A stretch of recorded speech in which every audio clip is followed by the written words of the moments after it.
तो गाइज़ आज की वीडियो में मेरे पास आपके लिए WWE और प्रो रेसलिंग से जुड़ी काफ़ी ज़्यादा मसालेदार न्यूज़ जो है वो हैं। तो आप सबसे गुजारिश है कि अगर आप मेरे इस चैनल पर नए हैं तो मेरे इस चैनल को सब्सक्राइब ज़रूर कर दीजिएगा और साथ लगे बेल आइकन को भी ज़रूर प्रेस कर दीजिएगा। तो बढ़ते हैं अपनी अपडेट्स की तरफ। तो सबसे पहली अपडेट जो आ रही है वो जुड़ी है हमारे मॉन्स्टर केन से।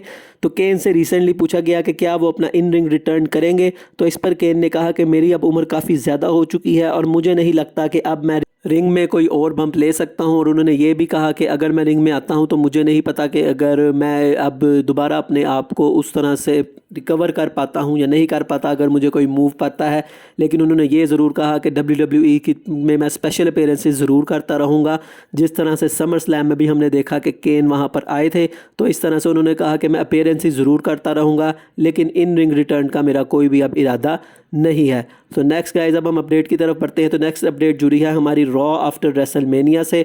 तो जैसे कि हम सबको पता है कि रॉ आफ्टर रेसलमेनिया WWE का काफ़ी एक बड़ा शो होता है, उसमें काफ़ी ज़्यादा रिटर्न्स होते हैं और वो रिसेंट ईयर्स में इतने अच्छे नहीं जा रहे। लेकिन अगर हम 2 या 3 साल पहले की बात करें तो तब तक ये रॉ आफ्टर रेसलमेनिया के जो शोज़ होते थे, जो एपिसोड होता था, वो काफ़ी स्पेशल माना जाता था।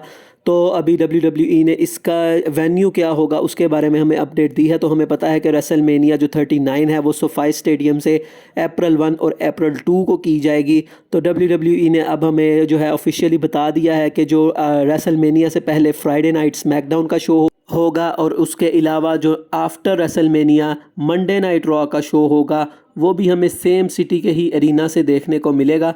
तो ये एक न्यूज़ हमें आई है कि रेसलमेनिया के बाद जो रॉ है वो कहाँ पर होने वाली है। तो अब हम देखना इंटरेस्टिंग होगा कि क्या इस बार कुछ अलहदा से हो पाता है रॉ आफ्टर रेसलमेनिया में, या पिछले 2-3 सालों की तरह ही होता है। उसके बाद नेक्स्ट हम बात करते हैं हमारे कोरी ग्रेव्स के बारे में। तो कोरी ग्रेव्स ने रिसेंटली कमेंट किया है कि ट्रिपल एच के आने के बाद उनकी जो कमेंट्री है उस पर क्या असर पड़ा है। तो इस पर उन्होंने जो है बहुत एक पॉजिटिव कमेंट किया।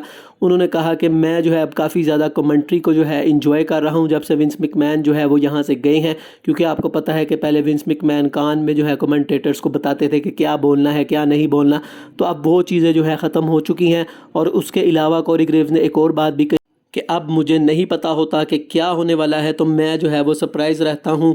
तो मैं एक फ़ैन की तरह जो है रेसलिंग को एंजॉय करना चाहता हूँ और जो मोमेंट्स या कोई रिटर्न्स होते हैं तो मैं उसको एंजॉय करना चाहता हूँ, जो कि मैं पहले नहीं कर पाता था। नेक्स्ट गाइज अब हम बात करते हैं हमारे मैट हार्डी के बारे में।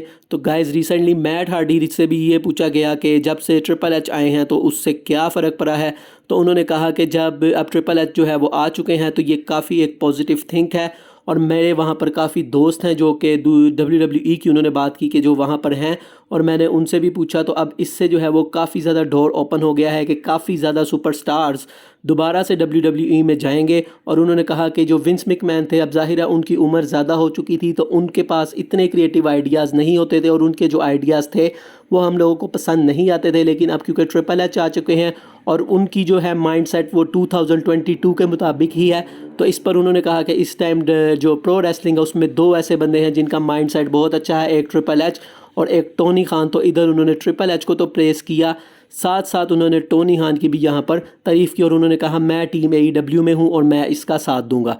नेक्स्ट गाइज हम बात करते हैं रोंडा राउजी के बारे में। तो रोंडा राउजी को आपको पता है कि सस्पेंड कर दिया गया था, लेकिन वो फिर भी इस स्मैकडाउन के शो में आई थी और वहाँ पर उन्होंने कुछ पैसे रिंग में जो है वो रख दिए थे। अब इसी के पैसों के ऊपर ही उन्होंने एक जो है वो ट्वीट की।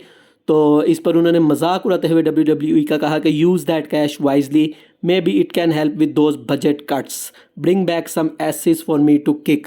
तो इस पर उन्होंने एक कमेंट किया है कि काफ़ी फ़नी कमेंट किया है कि जो ये मैंने पैसे दिए हैं, अगर तुम्हें पैसों की कमी है तो इन पैसों को तुम अपने बजट कट के लिए यूज़ कर लेना और कोई अच्छे सुपरस्टार्स लेकर आओ जिनके साथ मैं फ़ाइट करूं। तो मुझे ये काफ़ी ज़्यादा फ़नी लगा, तो मुझे लगा आपके साथ ज़रूर शेयर करना चाहिए।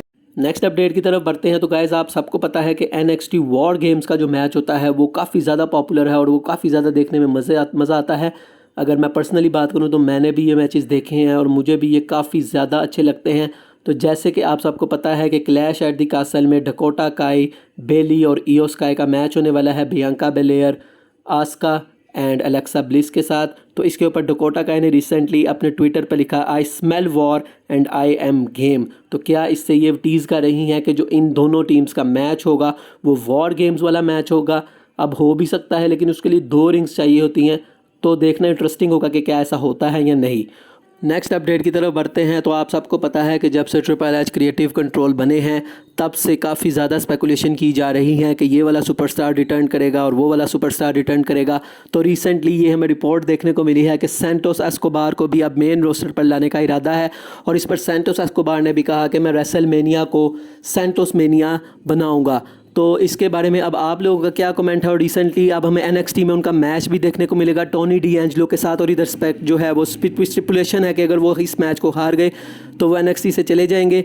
तो मुझे लगता है कि अब उनका मेन रोस्टर पर आने का टाइम हो गया है। नेक्स्ट गाइज हम बात करते हैं हमारे रॉब वैन डैम के बारे में। तो रॉब वैन डैम गाइज हम सब के फेवरेट हैं।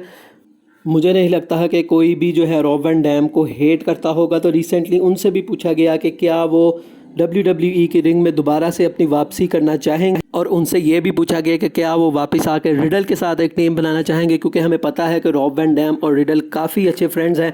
तो इस पर उन्होंने कहा कि that would be awesome, I feel like if they wanted me there then I would be there, they would make it so that I would want to be there. तो इस पर उन्होंने कहा है कि मैं ज़रूर वहाँ पर होना चाहूँगा। WWE मुझे अप्रोच करती है तो मैं तो इसको देखने में काफ़ी इंटरेस्टेड होऊंगा कि अगर रॉब वैन डैम वापस आते हैं और उनका रिडल के साथ एक टीम बना दी जाती है, क्योंकि रिडल का जो करैक्टर है वो काफ़ी ज़्यादा फ़नी है।